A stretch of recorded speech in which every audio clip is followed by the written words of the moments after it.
Check 1, 2, baby. Boom.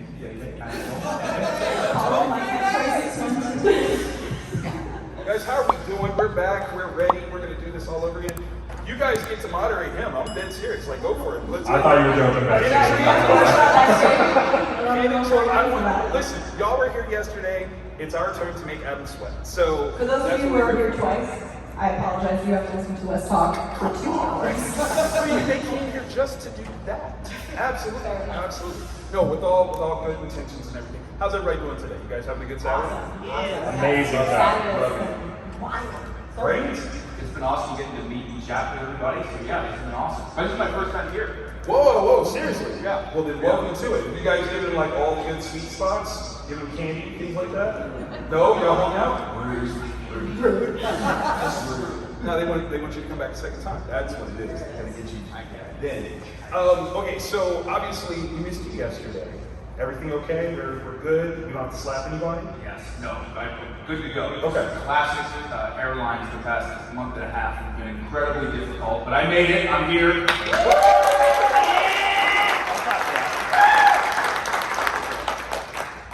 So extending from the double up that we had yesterday, it was amazing. I loved it. You guys know. Everybody that wasn't here, it's your fault.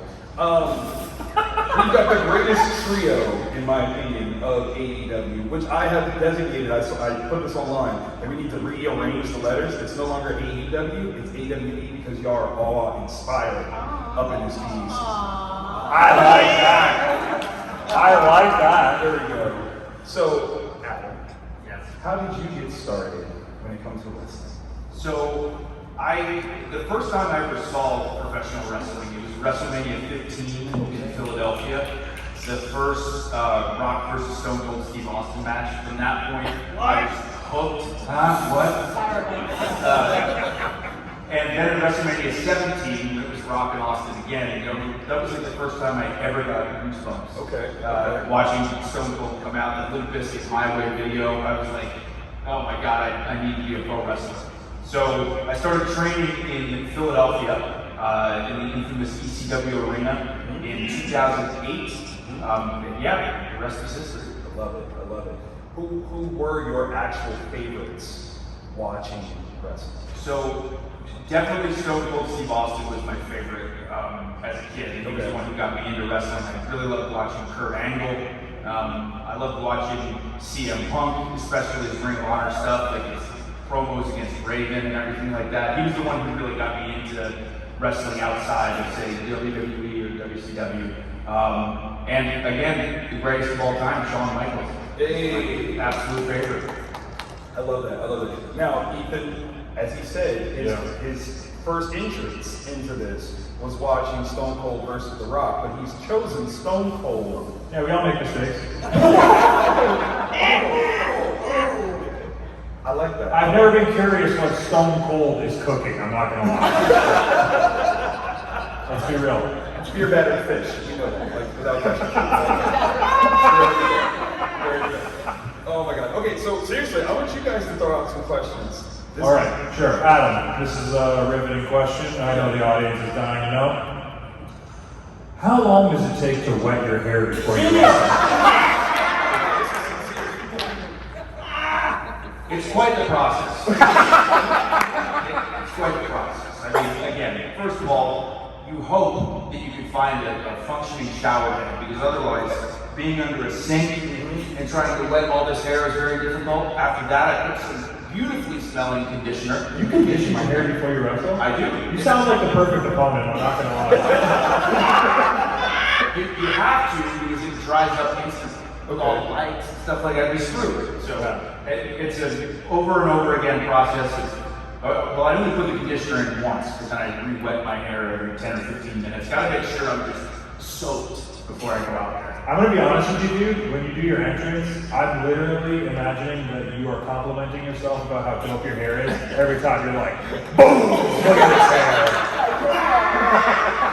That's where it originally came from. Yeah, I was gonna say, you don't know that he's not doing that. That's real. In my head, that's exactly what it Don't sounds tell all my secrets. Oh, sorry. Put your own conditioner and call it.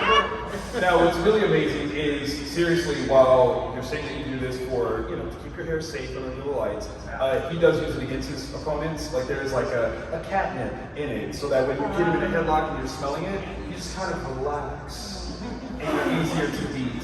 Go ahead, you can tell us. It's true. It works. Very successful. Ruby, what about you? What kind of question would you open up with? Oh my goodness. I mean, how do I top that one? By the shoulders. Oh man.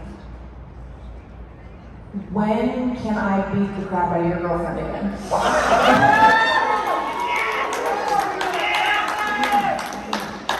You leave Dr. Britt Baker DMD out of Oh this. my gosh. Even he has to do it. Oh, he didn't do this thing though, by the way. I love it. What a personal question. Yeah, I That's how you I get was out of looking it. for the opposite, to be honest. That would hurt my feelings. I'm sensitive. So when it comes to your characterizations, portrayals, and performances, do you guys get to actively get along behind stage, or do you have to kind of play into character, even when you're backstage, to make sure that you're giving your best aggression amongst your fellow wrestlers?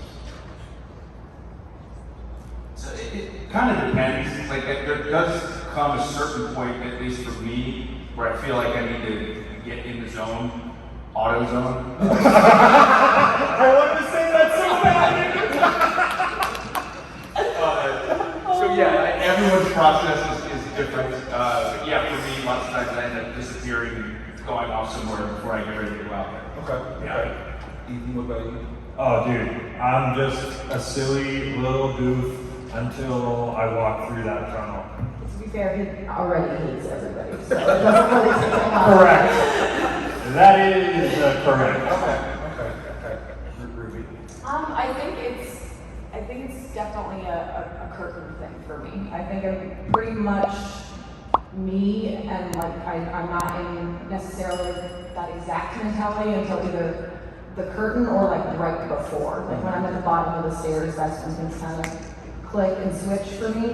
So it's not necessarily a mindset I have to get into, but once I'm past that point, like I'm in a different mindset and a different person, I guess. I love it. Do you have and this is a crazy question, do you have Lavian style reactions? Like if you're anywhere normal and you hear your music, do you kind of just turn on just a little bit, or are you like, I'm cool, I'm at the grocery store, there's no reason to slam anybody? I was such a big fan of the song beforehand. So if it was the first time I heard the song was when I wrestled, I may have a different reaction to it. But I love, in my opinion, I have the best entrance music in AEW. Sorry guys. But honestly, it just makes me happy. I love that song so much, and I love to be able to jam out in my car or with the fans on my entrance, anytime. So it's more just a happy reaction, not necessarily I love it. Dude, if my song from AEW comes on at a Kroger, I'm getting the F out. Whatever's in the car, meat and all, is just staying there, and I'm running home. Actually, okay, so I love you so very much, but I have to tease you just a little bit. Your Canadian is showing because you called it Kroger. What's it called? What do we call it? Kroger! We always put an S on it. What? Yeah, the Midwesterners, we always put the S on it. So you're like Kroger, I'm like, he's not from here. All right, guys, relax. I'm still new here. I love you so very much. Adam, what about you? What was the question? If you heard your music in a general everyday setting. Yeah, if I heard all about the boom in a Walmart, Come on. that's my new goal in life. I feel like that's very plausible. That would be so cool. But no, as far as feeling like I would need to turn on character-wise, no. I have to be in my boots and my trunks and all that stuff too. I feel like I can't get into that mindset unless I'm changed. What you guys don't know is he's actually wearing that right now under his clothes. No, that's absolutely true. I do want to again open it up for you guys to ask questions. Microphone right over there. Again, keep it kid friendly. I will throw a shoe. Okay? I warned you. Yeah, No no. Batista questions. That's literally been used up yesterday. Stop. Yeah. So, you guys have action figures. What was the process like to be turned into a playable toy and have you play into a toy? Let's be honest. Oh yeah, me 100%. That's like my dream. I'm a toy collector. I'm obsessed with toys. So to have multiple of myself has been like a dream come true. And I cannot wait for the day that Jazzwares releases an All Ego T-Shirts action figure. Let's go. Make it happen. It's a wild process to actually see it. Like you stand in the middle of this booth, and then there are cameras all around you to take just like different angles of your face, and like they had to get all my tattoos, bless their hearts, to try and get them onto the actual action figure, and it's a wild process, and I've had scans before where you can kind of see like basically on a computer what the model kind of looks like, and it's crazy to see that kind of being translated into what will eventually be an action figure. But I did not actually see my own action figure, what I refer to as out in the wild. So like when I'm randomly in a Walmart or a Kroger's or a Target or anything. But until like, I don't know, like 2 or 3 years after it came out. Like I would go to the toy aisle and be like, this is the day. And when I first saw it, just like, I was so excited, and I bought it, and the best reaction was to go to check out with it, and then have the checkout person look at it, and then look up at you, and look down at it, and then look up at you, and I'm like, hi. So yeah, it's very cool. It's a very cool feeling to be able to give my nieces and stuff action figures. Yeah, it's very humbling for sure. Yeah, again, it is one of the more surreal things, or that feeling of like, oh, I made it. You know, that like for example, but for my mother to be able to see me as an action figure was such a cool moment for me and my family. So yeah, just repeating what everyone's been saying, it's awesome. It's incredible. Love it. Now, obviously, the next step, the next phase would be like video game stuff. Aha! I love video games. I heard that a time or two. What's your game of choice right now? Ooh, Elden Ring, for sure. Like 105 hours into that game. Good God, sir. Good job. And I can't stop. I think about it all the time. When I wake up, when I go to sleep. What's the last monster that you killed? Well, I actually recently beat the game. Thanks for that, But I'm really excited to go back through and try to 100% the game, because the craziest part about it is like 80% of the game is totally optional. Right. Like you can miss so many different things. So, yeah, I absolutely love that game. Those kinds of games overwhelm me. When I have too many options, I'm just, I don't know what to do, and those freak me out. Yeah, that's why I don't play video games. Learning the buttons gives me anxiety. It's just like a combo move. Like that's all. Nah, bro, I literally have my Sega Genesis plugged in still. Great Hey, what's your game on Genesis though? Like what's Oh, bro, you ever play Vector Man? Let's do it! I love it. Ruby, what about you? What's my game of choice? Yeah, what's your game of choice? The one I'm playing right now is the new Ratchet & Clank. Okay. So yeah, that's the one I'm on right now. But like some of my favorite games are just I like platformer games. So a lot of my older favorites are like Sly Cooper and Jack and Daxter. Are some of my favorites. I actually have a kind of a hidden talent. Not too shabby at DDR. Not too shabby. This is my brother and I are 7 years apart, so it was the only thing we had in common when I was a kid. So yeah, we go hard on DDR. But Yo, we should get her to show us some moves right now, right? Yeah. absolutely not. Absolutely not. That's what I miss so much about arcades, when that was their hot thing and DDR was real popular, and just sitting there and watching these two guys battle each other back and forth and sweating. Yeah, and they'll spend hours on that thing. Hours, lean back on the bar and everything. It's crazy. But as far as like seeing myself on a video game is the most insane thing I've ever seen in my life.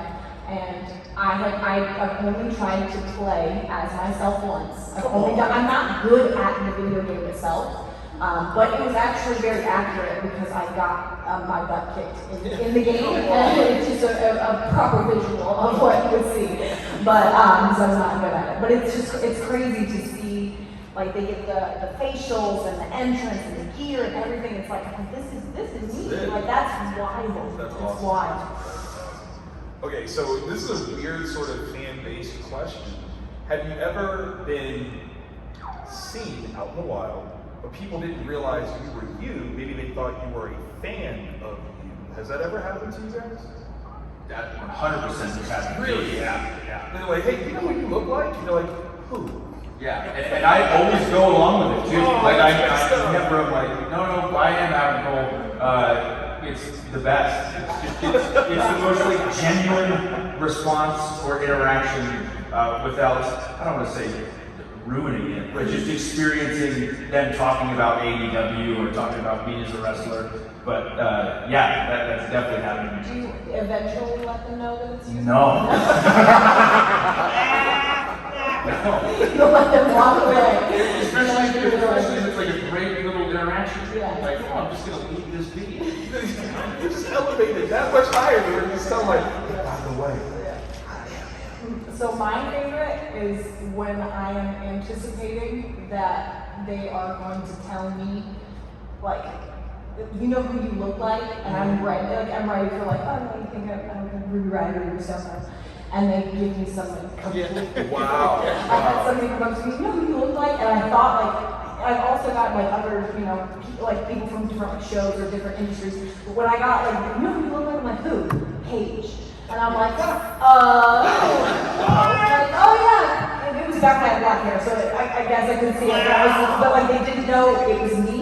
They just thought I was just a person that oh yeah, she's from WWE, like she's a wrestler. And I'm like, oh wow. Where you watch wrestling? I'm like, oh, I don't even know what wrestling that's at WWE. Like, Pull up a match and you're like, yeah, and it always blows my mind because I'm ready for it, and then I'm like, oh no. you don't even see me right now. That's amazing. Yeah. No, not me. I'm not famous enough to even be a lookalike. There we go. Listen, everybody, for the rest of the day, I need you to go up to his booth and be like, you know who you look like? That's just Ricky Martin. That's only because of the shirt. You got that whole Ricky Martin energy right now. Thanks. Yeah. We're going to choke you out. That's what we're going to do. No questions from you guys? I would Dang, go. guys. Oh, okay, there we go. Oh, yes. There we go. Hello. Ruby, You hear me? Or is this? There we go. There we go. I missed yesterday, but who is your hero in wrestling? Ooh, man. I'm right here. Wow. You are good one, sir. As far as somebody that I look up, like I think my hero would definitely be my trainer, Billy Rock, just because he gave me every tool that I needed to get to where I am today. I was very lost for like 6 months prior. I got trained in the backyard, and I didn't have what I needed to be able to go forward in my career. And he gave me everything that I needed, and he continued to care about me after I had graduated from his school, which I think is very rare with wrestling trainers. Like once you're done, once they have your money, they don't really mess with you anymore. So to have him genuinely care about me and my future and my career is awesome. So probably Billy for sure. Thank Great you. question. Thank you. Great question. Awesome. There's just a question.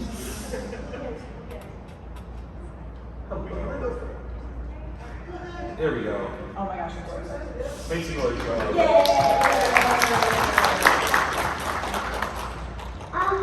What was your favorite fight? Oh, what a great question. Very good. Would you like to go first, Nicole? My favorite fight? That was the question? Yes. Yeah. Probably, so I had a match with Kyle O'Reilly in 2012 for Ring of Honor in the Hammerstein Ballroom. It was a hybrid fighting rules match. And at the time, both of us had kind of just started in ROH and we were trying to work our way up the ladder. And that match kind of catapulted both of our careers. I remember I was bleeding really, really bad, but it was in New York, so the New York fans loved it. The state athletic commissioner actually came down to check, and I got to shake my head like a real tough guy, saying I'm not going to stop. But yeah, that one was probably the most special to me, especially because I've known Kyle since 2009. I've been in his wedding, and he's one of my best friends. So yeah, that match. Awesome. All right, go, please. My favorite match, have a lot that I've liked for a lot of different reasons. My match with Chris Statlander is one that I liked a lot, even though she's not my favorite person in the world. My title match with Britt Baker was very special to me for sure. I should have won, by the way. But also, I had a match with Ronda Rousey that was very special to me, as well as a match with Asuka. So those are all for different reasons. They're all definitely up there. Oh yeah, clap. She named 7 matches. You know what? You know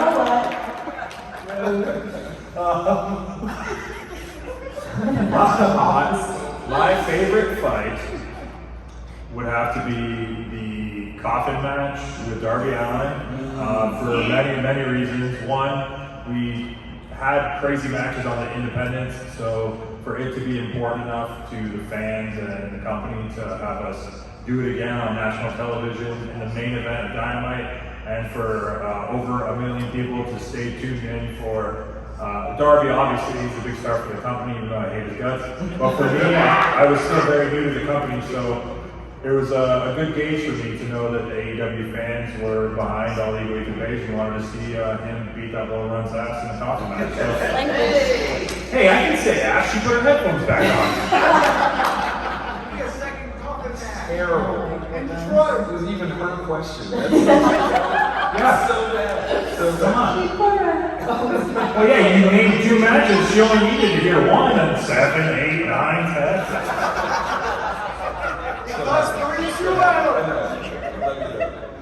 Hello, Fred.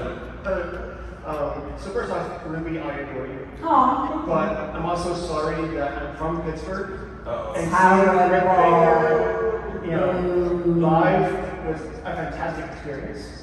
But my question is, you guys have all had these amazing careers already, and obviously very proud because you're so great. But was there a moment along that journey where you said, you know what, maybe this isn't for me, maybe I should back off? Oh, you just one time you want to hear about? Come on. Probably close to 20 times. I've been wrestling for 16 years. Because I would be a liar if I sat up here and told you I didn't think about stopping. Wrestling is obviously the greatest thing I could have chosen to do for my life. I'm very happy how things turned out in the end, but it was a very, very, very long process to get to where I am now. So yeah, I definitely had my doubts and my struggles. So I never questioned whether or not I wanted to stop wrestling, but there were definitely points where I was worried about progressing a certain level or wanting to do more and wanting to accomplish more. But honest to God, I don't think I ever in my brain sat down and said, I don't know if this is for me. I was so focused and wanted to go as far as I possibly could. So I definitely had some ups and downs for sure. But no, I always knew that I wanted to keep going and keep doing it. I mean, I kind of mentioned it yesterday. I think I'm in the same boat.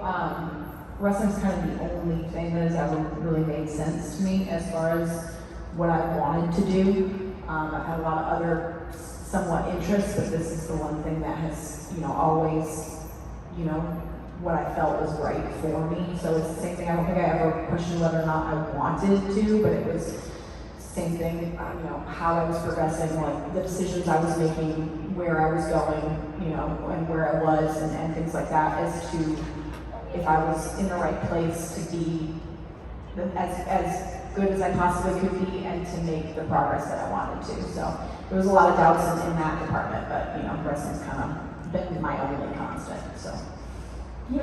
Thank you. Yeah, thank you.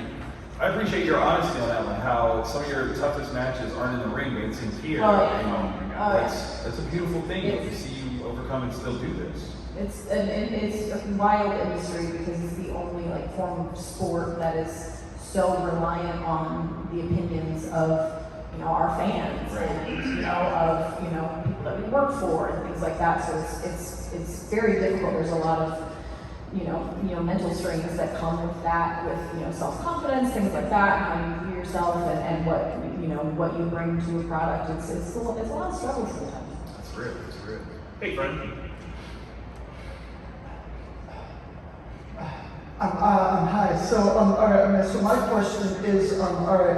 What made you guys want to come to AEW as opposed to the other promotions out there, like WWE? Well, I can answer that one. AEW's the best. Right?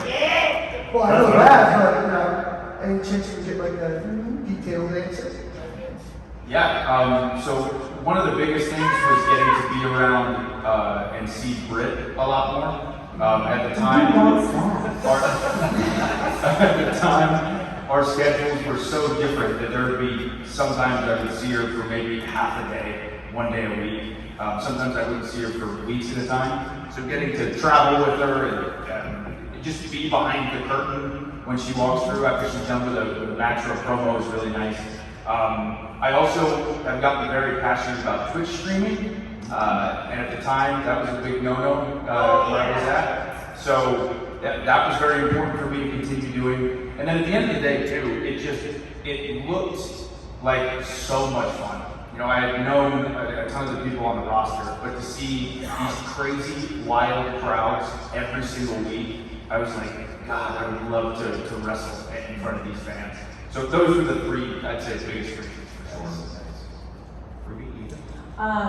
Yeah, for me it wasn't a difficult decision by any means. Like it wasn't whether or not I wanted to go to AEW, it was whether or not AEW wanted me. I knew that was the next step in my career that I wanted.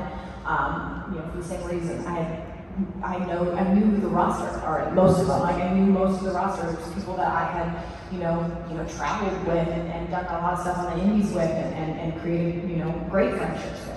So I knew that was a place that I wanted to be. I knew that there was, a sense of freedom there, to present myself exactly who I wanted to be.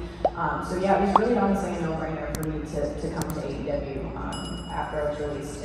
It definitely was the best choice for me, for sure. AEW to me looked like the place that would finally allow me to be the version of Ethan Page I've known about and dreamed about since I started wrestling. So as a Canadian, one thing I really struggled with was finding someone that was going to get me a work visa to actually be able to legally come to the country and work. So I actually had to kind of give up my identity or my creative freedom to these promoters so they could get me a work visa. And once that happened, they would change my name, they would change my character, they would literally make me play a completely different character. They were the ones in control of driving the Ethan Page vehicle. And AEW is the first company that's kind of just stepped back and put their hands in there and been like, all right, what are you gonna do? Hope it's good. Yeah, it's a dream come true. Like I'm finally the version of myself that I've always wanted to be, and it took literally 15 years. Thank you. Hello. Hi, I have all individual questions for the three of you. Sure. I'm going to start off with Adam Cole. Why make the Undisputed Elite? What was that? Why would you make the Undisputed Elite? Why did I make the Undisputed Elite? Yes. Yeah, so to me, when you look at the history I have with the Young Bucks, that the three of us together known as the Super Click, and then I think about how dominant we were as the Undisputed Era with me, Bobby, Kyle. That was the original Undisputed Era, just missing Roderick Strong now. But the combination of me teaming with Bobby and Kyle, and then also teaming with the Young Bucks, the five of us together, I feel like no one in AEW can stop us. So that's the biggest reason by far. Okay, but after that, how would Kenny feel about this? I think Kenny's probably stoked for us. He probably can't wait. When Kenny eventually comes back, he's gonna fit right in. He's gonna fit right in. I thought for Ruby, could we ever get a rag squad in AEW? Honestly, I would love that. I would love that. I love those girls with all my heart. They are my sisters, and they always will be. I don't know what the future holds as far as that goes. Liv's doing amazing things. She makes me more and more proud every single time I see her. And Sarah is, the greatest mom in the whole world right now, and that's definitely her priority. So, I'm not saying it will never happen, but I'm saying right now they're doing great things, within what they're involved in right now, and I couldn't be happier for them. But I do miss my girls for sure.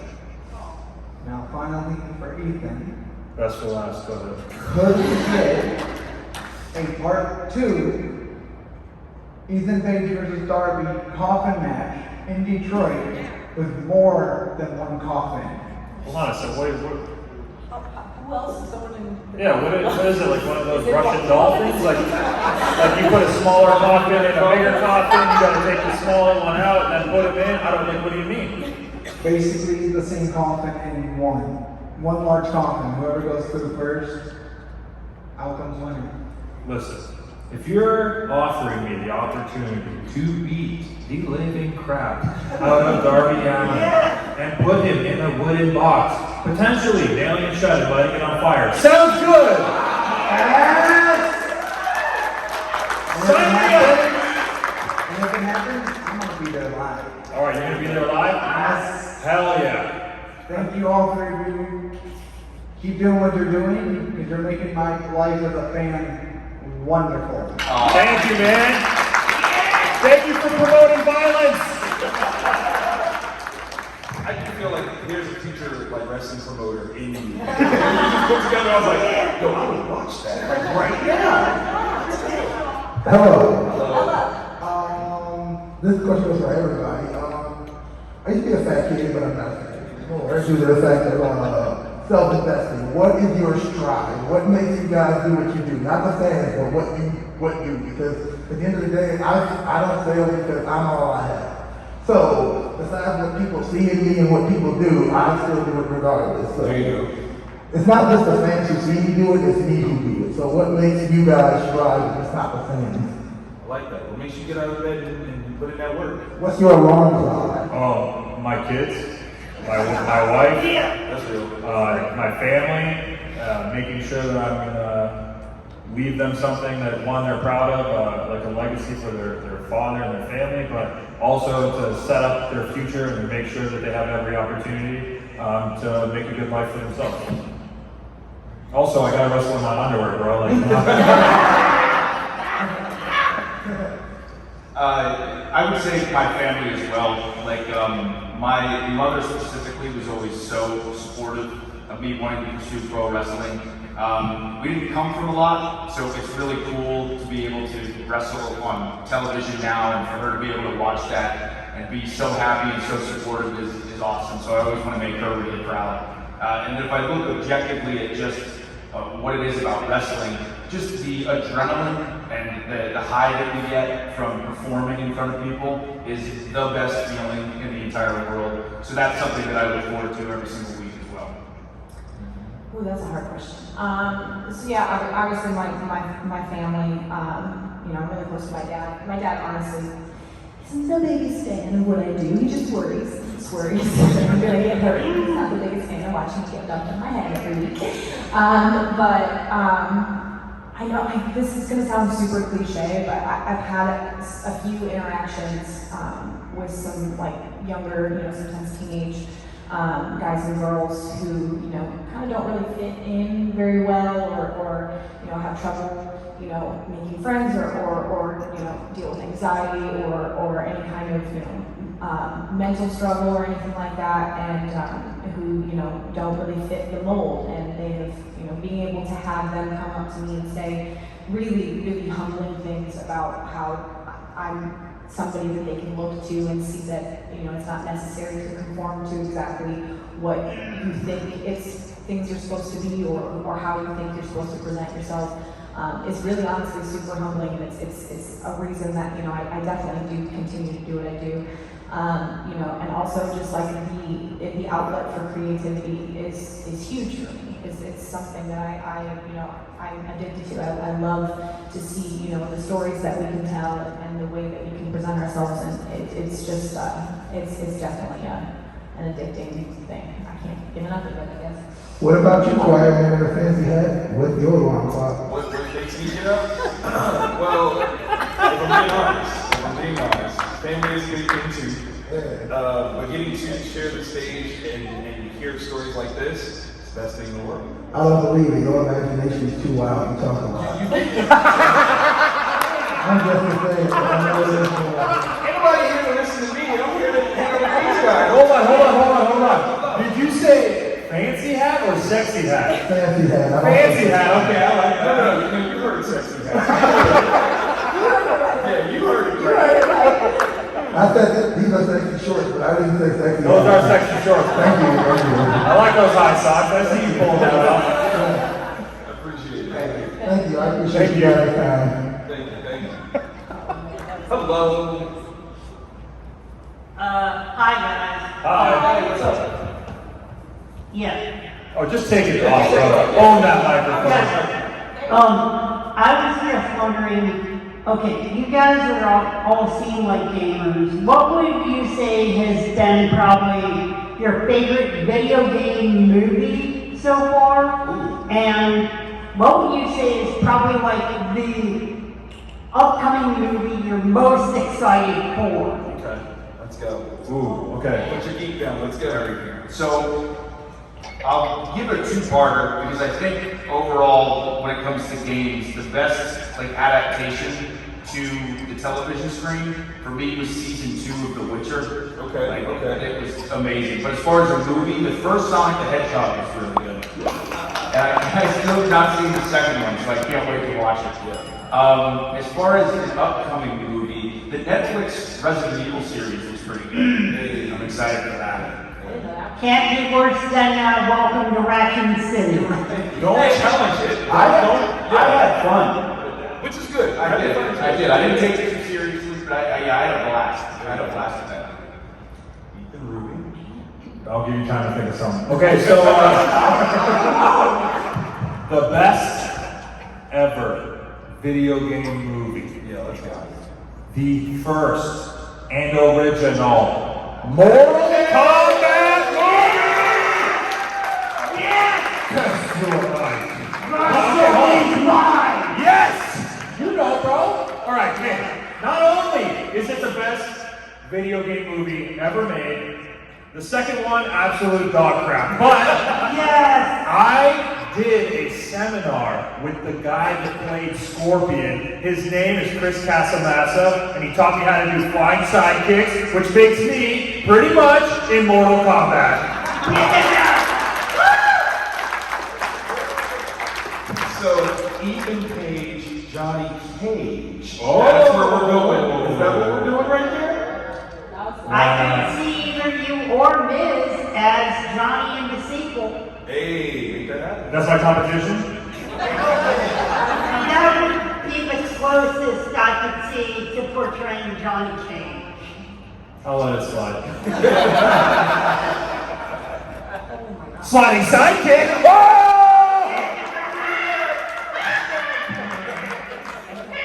You have a microphone, you don't have to yell. Yeah, I do. You don't watch Dynamite? Honestly, I think the Resident Evil movies are probably the only thing I can currently think of that falls into the line of a video game movie.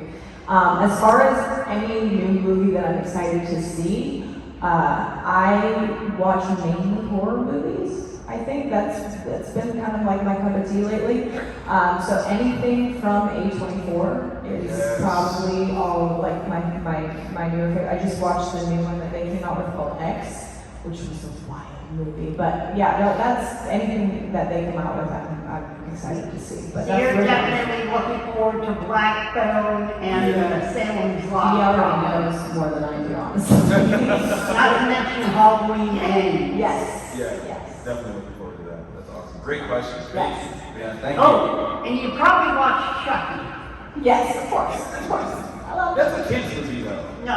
Yeah, it's super family friendly. Are you kidding? No, you guys shouldn't show your child that. My brother is scarred for life. He's terrified of all of my dolls after he watched that. And that's why you showed it to him, isn't it? I didn't show it. Sure. Hold on, Ruby, is that where you got your haircut from? Oh, please don't. You're in reach. You are in reach. Like, that's so old. If she throws a chair, I'm not catching her. I'm a bad Wanna play, Ethan? No.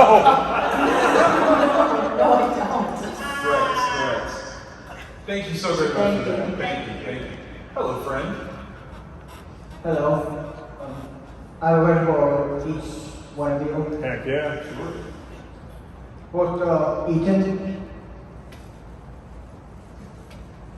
seeing your guys on Undisputed song, Men in Jail, it says, whenever I'm down there, we're going to make it detonate.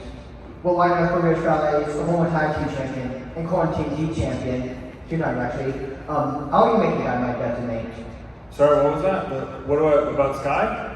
Well, in your song, Men in Jail, Song, yeah. it says, there's a line that says, when we want dynamite, we're going to make it detonate. And right now, Scorpio Sky is a former tag team champion and two-time TNT champion. How do you make the dynamite detonate? How do I make the dynamite detonate? Have you ever seen my finisher? Yeah, I'm pretty sure someone made way over on Scott Hall already made it. He's basically saying why is your tag partner more successful than you are. Told you to grab my tongue. You said he had a question for each of us, and that one was for me, Ruby, okay? So I'll be answering it. I'm trying my best, bro. What do you got for Ruby? What's it like competing in the Owen Hart Tournament? Oh, it's been amazing. It's an absolute honor to be able to be a part of it. I absolutely love that they allow the women to be a part of it as well, and to have our own personal tournament. I just qualified for the semifinals with my match against Riho. I am still hurting from that match. It is very small but very powerful. My neck has not recovered, if I'm being honest. I know that I have, quite a few hurdles in front of me to hopefully inevitably make it to the finals. I'm going to try my hardest, but this is the second tournament I've been a part of, and I hope to be successful in this one because it's an honor to be a part of it for sure. For Adam? And then finally for Adam, when, and I think you said this on the Undisputed Elite, when are you guys going to say Roderick Strong from that company up in Connecticut? Oh, man. So I would love nothing more than for Roderick Strong to come to AEW. I don't know what he's going to do. I don't know where his head's at, but he knows that he has a home at AEW, especially with Bobby and Kyle for sure. That'd be amazing. And I just want to say, Charles, thank you for doing what you're doing and basically creating something that someone like me can do in the future, hopefully. Oh yeah, man. Thank you. Hello. Hey guys. Quick thing. You guys were talking about hearing music out in the wild earlier. I work at a pool and work early morning shifts where no one cares like what you do. I multiple times been playing like the AEW themes, blasting as like geriatrics are swimming their laps. That's great. So they swim harder, but don't. They hear all about that, and they start hitting. No, I'll listen to the music. So something I started to wonder about, kind of, Adam, watching your entrances and like how coordinated your pops are for that.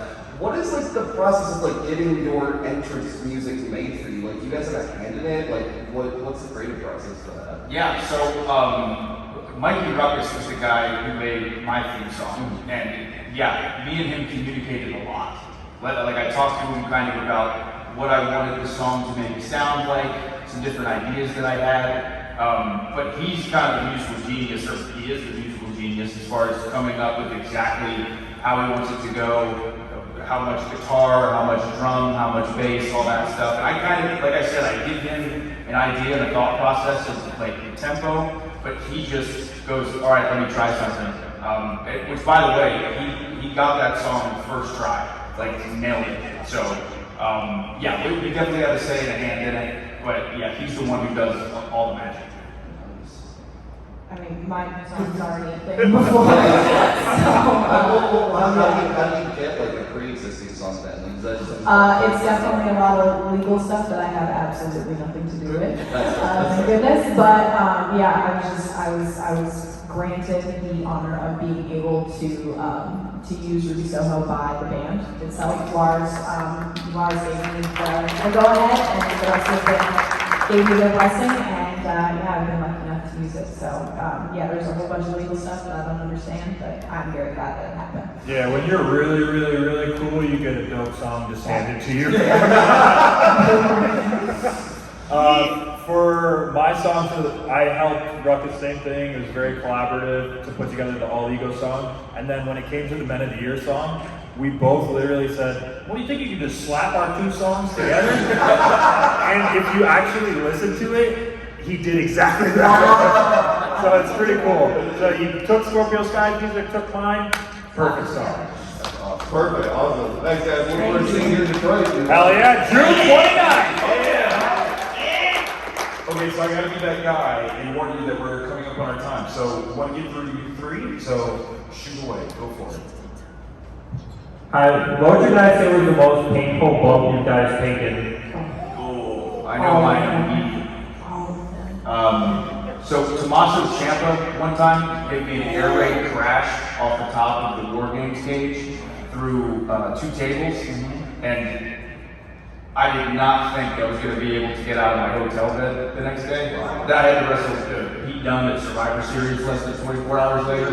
But yeah, that bump, by far, like going back and watching it, made me realize how stupid it was. I'll never do something like that again. But yeah, that was definitely the most painful and probably the craziest thing I've taken. I'm glad you know I Pete Dunne and not Butch. Yeah.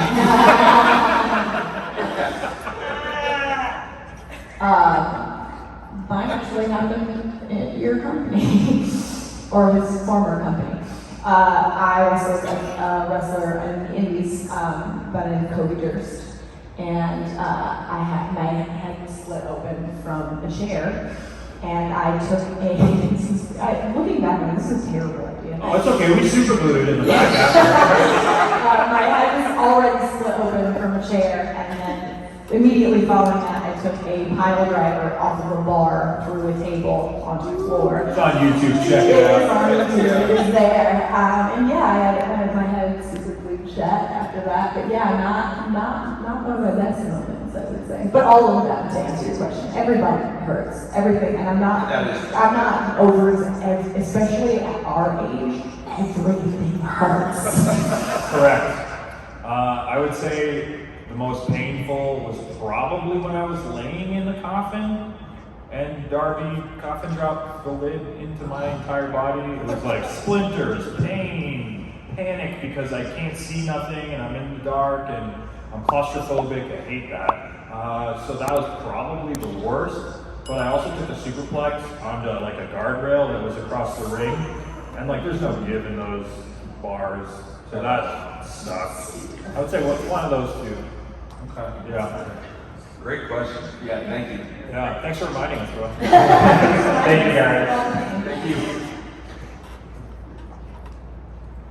I have a question for Adam. First, Adam, what's it like, kind of like, because you debuted at All Out, and then slowly Bobby and Kyle joined AEW. What's it been like teaming with them, like in the company that you guys, I guess, competed against? Yeah. No, it's been great to have Bobby and Kyle in AEW. Because again, I would say if I've been married to someone in pro wrestling, it would be Kyle. I've known him since 2009. And crazy enough, that period where he was still in NXT and I was in AEW, that was only about 3 months. And that was the longest amount of time we've not worked in the same company together since 2009. we have always, whether it be fighting each other or fighting alongside each other, he's been someone who's always been there. And Bobby Fish is a very similar story. So I met Bobby in ROH, and obviously we did the thing together at NXT, and now him being here in AEW with us teaming again. It's the best. I want to be around my friends, and fortunately I get to do that in AEW. And then Ethan, first of all, thanks for including me in the vlog. No problem, bro. And my question is, what's your favorite part of working in Michigan besides not having to have your visa? Oh, bro. Detroit Airport. They got a PF Chang's right when you walk in.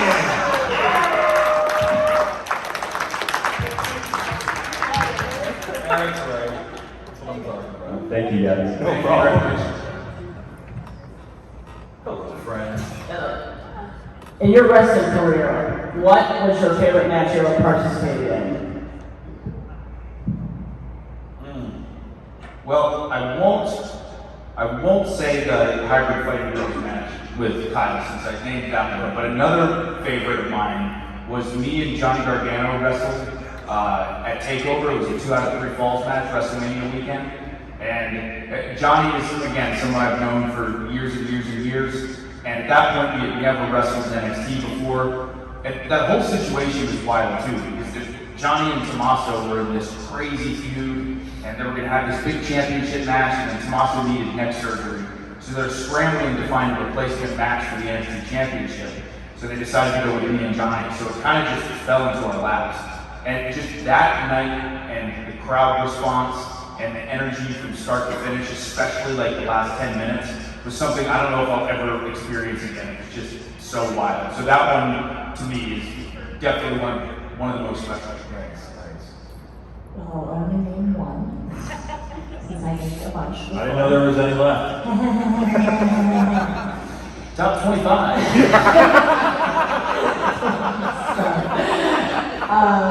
I had a match recently at my home company on my return to the Indies for a company called AEW in Chicago against Josh Alexander.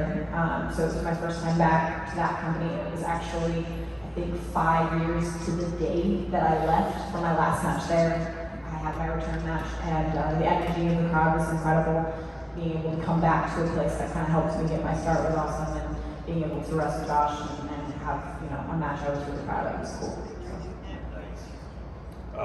For me, if someone was ever like, show me one match and why you think you're a good professional wrestler, I would show them my TNT title match against Cody Rhodes on New Year's Eve. We were the main event. It was 11 o'clock at night. At the time, the crowd had already seen 4 hours of wrestling in one of the craziest women's wrestling tag matches. That was the one where like the bunny was bleeding everywhere, thumb tats, everything. So I'm standing in the back thinking like, how the hell are we gonna follow this massacre happening? And we had that place rocking, and I'm a big like analytics guy, and like I over obsess over everything. So like literally I write my social media numbers in a book every single week and track it like a psycho. But myself and Cody were the main event of that Rampage episode. It's New Year's Eve. How the hell are you gonna have people to watch wrestling on New Year's Eve? And I watched the ratings go up as we were wrestling. So to me, that's a testament to my skills as a pro, and I was very, very proud of that. So thanks for the question, bro. Every single week. Thank you very much. Have a nice day. Thank you. Motor City Comic Con. Oh, wait. Jump back up. One more. Uh-oh, here we go. This one is for Ethan and Ruby. Okay. Oh God, there's a lot. I want to know the whole story on why she had to go to Bucky. Ah, yes! We almost made it through 2 panels. 2 hour-long panels without this godforsaken beaver getting brought up.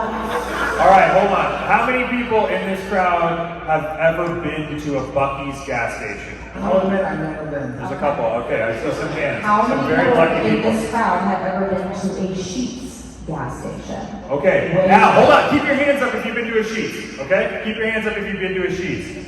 All right. Put your hands down if you didn't feel safe. I saw some hands go down. No one. That's right. No one. I saw a hand go down. Come on. I know we're running low on time, so I'm gonna make this real quick. I won't. I am very particular about my gas stations. Most people are who spend their life on the road. You always want to go to a gas station that you like, has your favorite stuff, whatever. So, this conversation got brought up with Ethan Page about Buc-ee's versus Sheetz.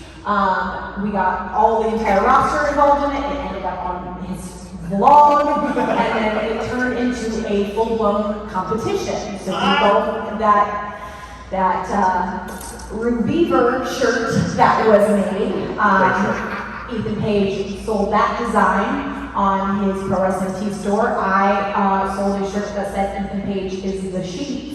On my Pro Wrestling Tee store, we had a competition. Whoever sold more sheets or more shirts, sold more shirts. And the competition was rigged because I had a white shirts don't sell, whatever.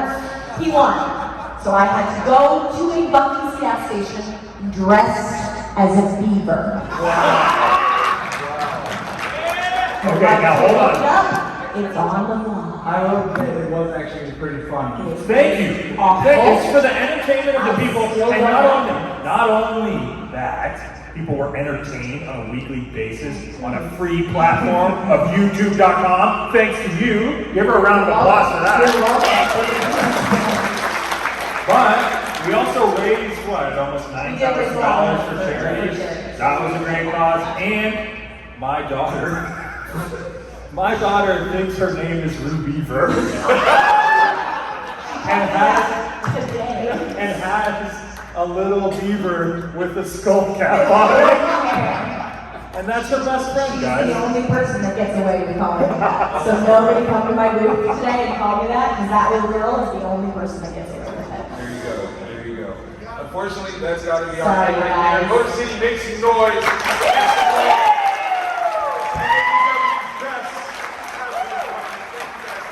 And don't forget to get your tickets to AEW on June 29th. Ego, me and my ego. He said I'm the man, better than you people. Forever he my hero, never be an equal. If you don't believe me, you can ask my ego. Ego, me and my ego. Ego, me and my ego. Ego, me and my ego. Ego, me and my ego. Lights, camera, action, I'm here. Put me in your magazine, man of the year. You know I'm more than worthy of your little cover story. When I was a kid, my ego used to cover for me. Way back when, even now, as men, we go and hit the town just to watch the bags spend. Me and my ego, two-seater black Benz. Oh, you have friends? I never needed those. All I keep is foes, and my feelings froze. Plus a couple evil secrets that my ego knows. You a tool, needle nose. See them bleachers sold? I am why they pay the fee. I'm the one they came to see. Ego, me and my ego. Hear no, see no, speak no evil. We a team, yo, yeah, you know how we roll. He said I'm a star, I should be the lead role. Ego, me and my ego. He said I'm the man, better than you people. Forever he my hero, never be an equal. If you don't believe me, you can ask my ego. Ego, me and my ego. Ego, me and my ego. Ego, me and my ego. Ego, me and my ego. Doing what you really ain't able to do. It's a dinner for one, yet a table for two. Then I pay for the booth like I done came with a crew. Popping bottles by myself seems stranger to you. And sci-fi, my guy, he is how I got by. If me and your special lady ever locked eyes, she your ex, see I dress sharper than you, smell fresher than you. I'm just better than you, and I'm better than him, and I'm better than her, and I'm better down to every letter, sense of the word. Plus I get the kind of checks that you never will earn.